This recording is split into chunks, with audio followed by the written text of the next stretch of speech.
great night to be here. I appreciate the participation of so many colleagues and friends. The video is very humbling. I wish someone would get rid of that one particular picture when I look like a real geek in my early radio life.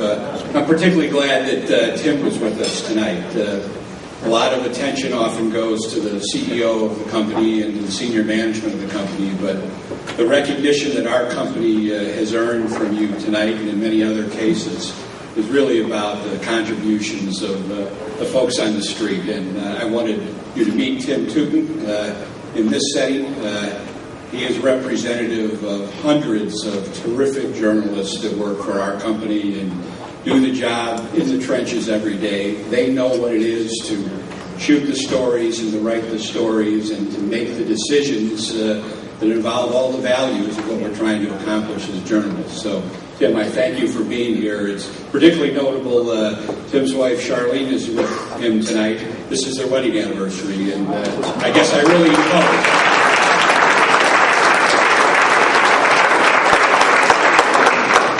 represent a lot of the special people that work for Hearst Television across the country.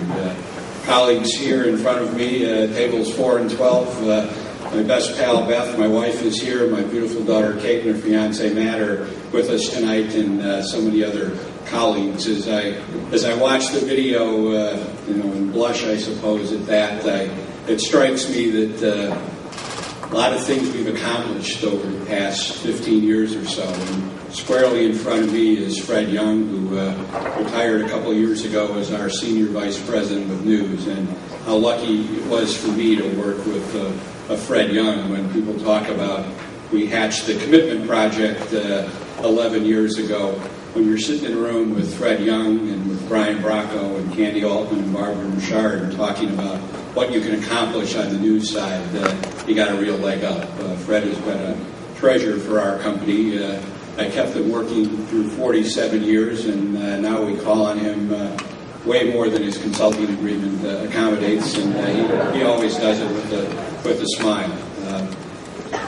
Think about our company. It was incorporated in 1887. This is a media company founded by a genius, an American genius, William Randolph Hearst, who had a vision for media 124 years ago that is carried forward to this day. Over at the far table over here are two of William Randolph Hearst's great-granddaughters who are part of a very supportive family. The management of the Hearst Corporation truly benefits from the support and the trust that the family places in us. And I'm delighted that they could be with us here tonight and help celebrate the accomplishments of the company. I truly stand on the shoulders of the people who are working in the trenches for us every single day. Many great things are accomplished, as I said. We've got 29 stations across the country. We do the news every day in 25 of those markets. We've got some duopoly stations. I was curious last night. I sent an email to the stations and said, tell me about the lead story in each of your markets on the 6 and the 11 o'clock news or the 6 and the 10. I knew what would be the case. The lead in every one of those markets was local. It was about the U.S. Abraham Lincoln arrived at Pearl Harbor today in the port of Hawaii. It was a story in Lancaster, the terrible story about the death of 7 children in a fire there, and on and on. It was stories about severe flooding and weather emergencies. Susanna couldn't have said it better. The work that local stations do in this country is extraordinary. It should not be taken for granted at all. We are indeed at a threshold of decision with respect to spectrum in this country, how it is used. And if one harkens back to 1934 when the Communications Act was written, it was enlightened legislation, it was enlightened policy in those days because it focused on a communications policy that was rooted in localism across 200 plus markets in this country. And our country has been extraordinarily well served by that spirit of localism, unlike any other country in the world. Other countries have been more national in scope. We could have built super transmitters that broadcast to regions, but we built smaller transmitters that serve local communities, and they've done it in an enormously important way. Yes, the country needs to solve the spectrum challenge. It needs to be adapted to what goes forward here with new forms of media, wireless media and the like. But shame on us if we let policy determinations throw out the existing system that serves Americans so well in favor of a new system that would be more emphasizing national service than local service.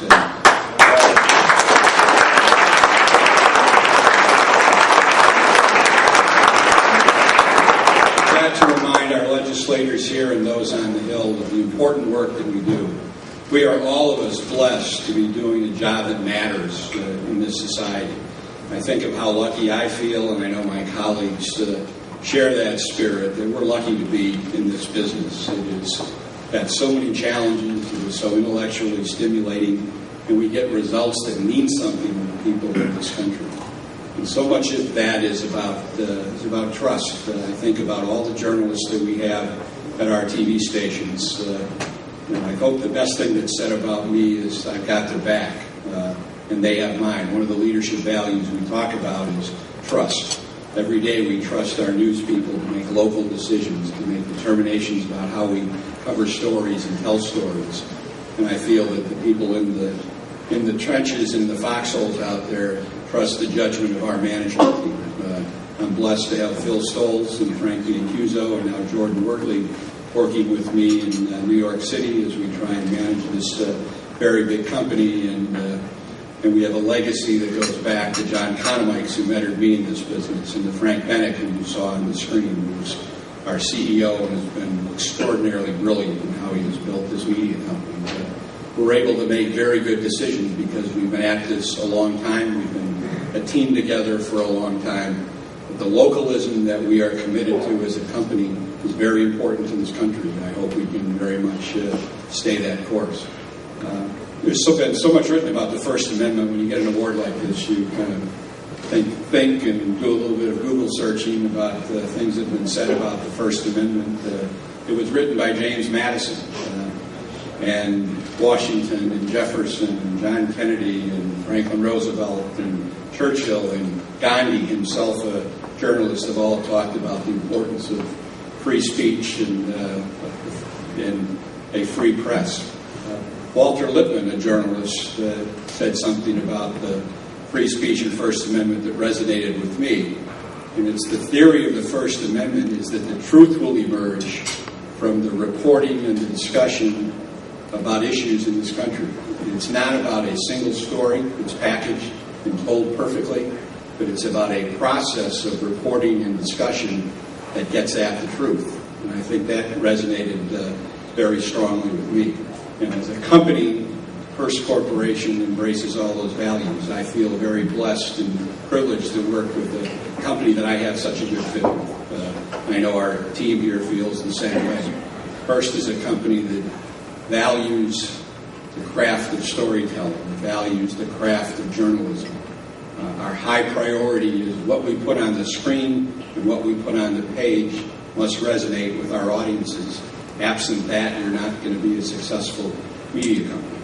And we've been blessed with that kind of opportunity at the Hearst Corporation. And if we've done things right, we've passed the torch from generation to generation of managers and stayed true to those values that W.R. Hearst embodied in the late 1800s when he established the beginnings of our great company.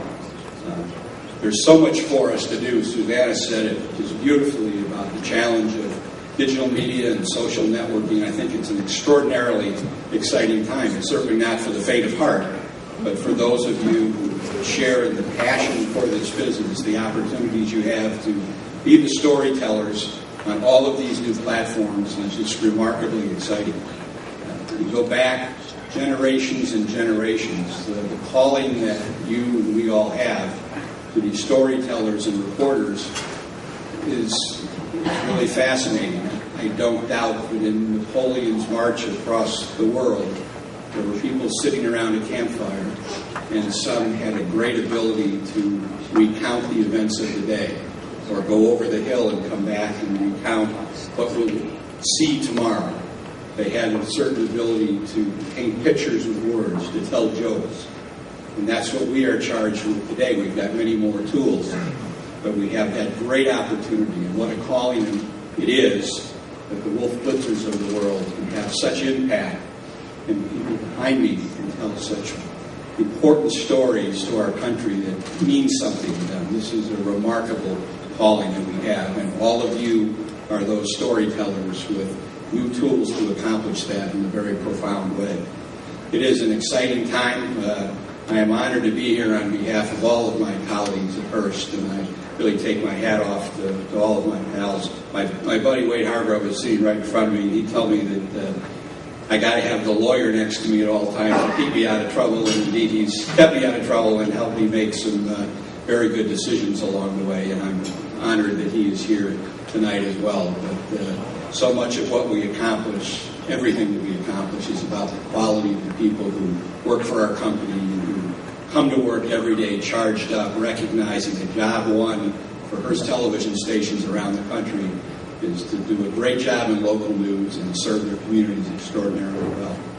As my final thought, some words of someone else that have always resonated with me. John Quincy Adams said this about leadership, and I think of us as being leaders, thought leaders, the reporters of the world. And his words were that if your actions, and I'll say if your words, and your pictures, and your photographs, and your sounds inspire people to learn more, to understand more, to be more, to dream more, you're a leader and you're a successful journalist, an extraordinary journalist if you can accomplish that. Tonight I think we celebrate those kinds of stories that people have told. We've honored some very talented people here tonight.